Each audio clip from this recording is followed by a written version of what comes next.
શહેરમાં વધતી જતી વાહન ચોરીની ઘટનાઓને રોકવા માટે પોલીસ તંત્ર દ્વારા સઘન ઝુંબેશ હાથ ધરવામાં આવી રહી છે.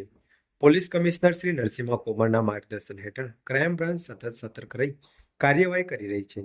આ દરમિયાન ક્રાઇમ બ્રાન્ચે એક રીઢા વાહન ચોરને મુદ્દામાલ સાથે ઝડપી પાડવામાં સફળતા મળી છે.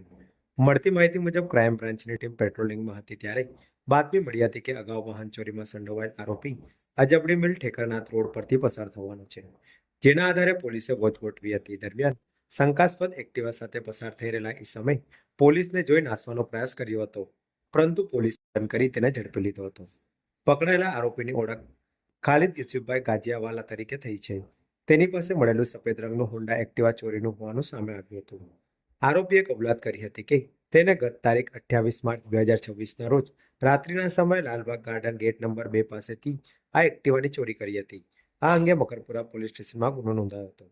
તપાસ દરમિયાન સામે આવ્યું છે કે ખાલિદ ગાજિયાવાલા છેલ્લા 10 વર્ષથી વાહન ચોરીના ગુનાઓમાં સંડોવાયેલો છે અને તેના વિરુદ્ધ રાવપુરા સિટી, ગોરવા, સમા, વાડી તથા માજલપુર પોલીસ સ્ટેશનમાં કુલ 23 ગુનાઓ નોંધાયેલા છે. અગાઉ તેને 2 વખત પાસા હેઠળ જેલમાં પણ મોકલવામાં આવ્યો હતો.